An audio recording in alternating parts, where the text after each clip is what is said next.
Death. It's an interesting and yet fearful subject to discuss. Albert Hubbard puts it this way: to die is to stop sinning immediately. Someone once said that death smiles at us all. All a man can do is smile back. George Carlin said that death is caused by swallowing small amounts of saliva over a long period of time. And as humorous as that may be, to be totally honest, no one can confidently say that he will still be living tomorrow. Thus is the case we find ourselves in. The passing of Jack Lee Auldridge is sudden and tragic, but is yet another reminder of our true humanity, even if you are a giant of a man.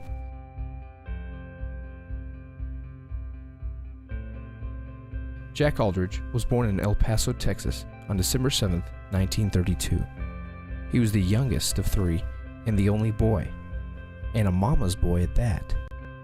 Growing up, Jack spent his days playing basketball. It was sometimes said that he would play even through dinner into the night. When Jack turned 17, he joined the Navy and became a seaman first class. After a tragic fall on a ship left him with 2 broken legs, he was medically and honorably discharged after 16 months of service. Jack then set his sights on college, and North Texas was the destination. While studying and flirting with the local female population in North Texas, Jack soon met Mary Beth Hammond while flirting with a few ladies outside a window. "You want to take a ride in my car?" he said to Beth. She said, "It's the car I'm interested in, not you." But yes. On December 15th, 1951, exactly 2 weeks and 3 days later, they were married by Speaker Black in a house in Marietta, Oklahoma, with chickens in the window. They were now a family, and a small one at that. But that was about to change. 18 months later, Joanna Kay was born. It wasn't long after that they welcomed their first and only son, Jack Lee Auldridge Jr., and almost 10 months later, Jill Max was born. Finally, after about 3 years, the baby had arrived. Julie Nanette was born. You know, in the midst of establishing the family, Jack had found his passion: radio.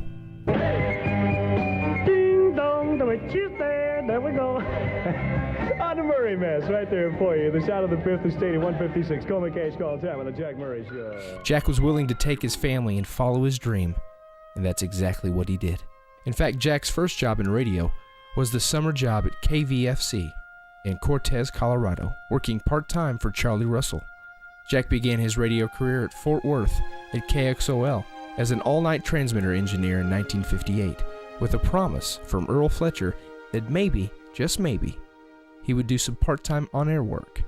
In 1959, after hearing that Dave Scribner was looking for a 6 to midnight jock at KOSA in Odessa, Davey O'Donnell, Jim Bryan, and yes, Bob Schieffer helped Jack manufacture an audition tape.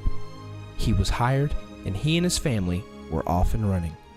From 1959 until 1977, Jack DJ'd, programmed, and managed many fine radio stations, including KOSA in Odessa, K-Rod in El Paso, KQEO in Albuquerque, KOIL in Omaha, KFJZ in Fort Worth, and KTOK in Oklahoma.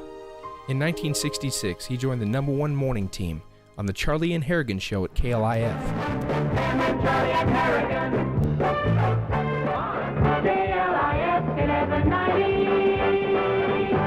Hey, this is us, Charlie and Harrigan, on the mighty 1190 KLIF in Dallas. And you can call me Charlie. And I'll be, well, what is his name again? Here in Concert Hall, the maestro. He remained there through 1967. His success was amazing. Joanna, his first daughter, can recall not being able to tell her friends what her dad really did for a living, for fear of the hysteria. He then left Dallas and became program director of WAKY in Louisville through mid-1968, when he moved back to KOMA in Oklahoma City. In 1969, Jack came back home to take up the operations manager position at KXOL, where he began 11 years prior.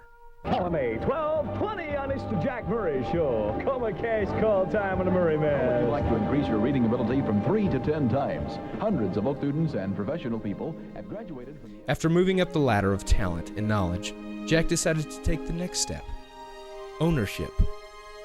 From 1971 through 1975, he entered into a partnership with Earl Fletcher at KCLE in Cleburne, Texas.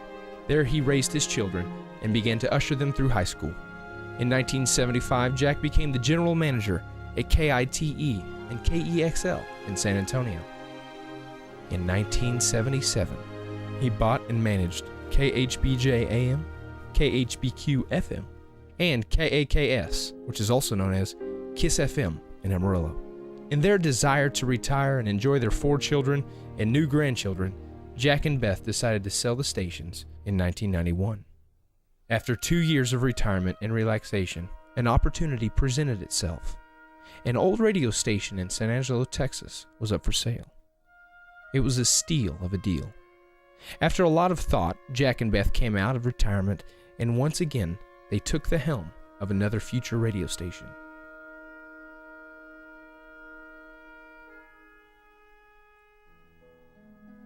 In 1993, after building his staff, including Andy Allen and daughter Julie C. as sales manager, he decided to put KDCD Country on the air. And due to the station's success, Jack and Beth added a second station, in which Jack himself would once again grace us with true radio talent. Mix 106. Overalls. Yeah, he shows up on stage. He could have dressed nice, and he wears a pair of overalls with no shirt on it. Yeah, well, he's supposed to look the part, for the last 4. He looked like kind of a neat guy. Yeah. Like he. That's he right. pretty much said In what- January of 1998, the morning show on KMDX Mix 106.1 debuted with Andy Allen and Jack, the Burrito Guy. Jack continued his stint as Radio King for 7 years, until finally, he decided to pursue his favorite pastime, golf. So for the final time, Jack Auldridge retired from the airwaves, along with the likes of Dan Patrick, Wolfman Jack, and George Carlin in 2004. Jack was inducted into the Texas Radio Hall of Fame. For those who knew Jack, knew that he loved golf, to sing, and tell jokes and stories of the old days, when he would hang out with people like Bob Schieffer, Elvis, Raquel Welch, Johnny Unitas, and many more.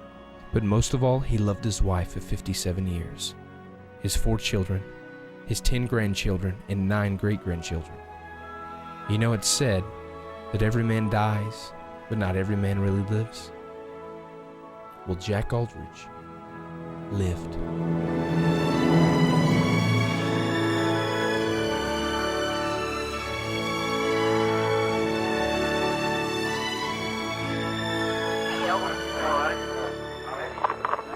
Odessa, and we've come all the way over to Midland to kind of get you when you're in a kind of a calm spot. And what do you got? What are your plans now, Elvis? I think you picked a bad place for a calm spot here.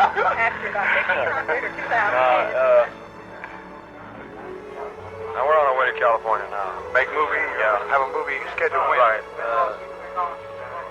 Picture called GI Blues. GI Blues. Yes. Who's going to be in that with you, Elvis? They haven't picked the co-star yet. I believe it'll be a foreign girl.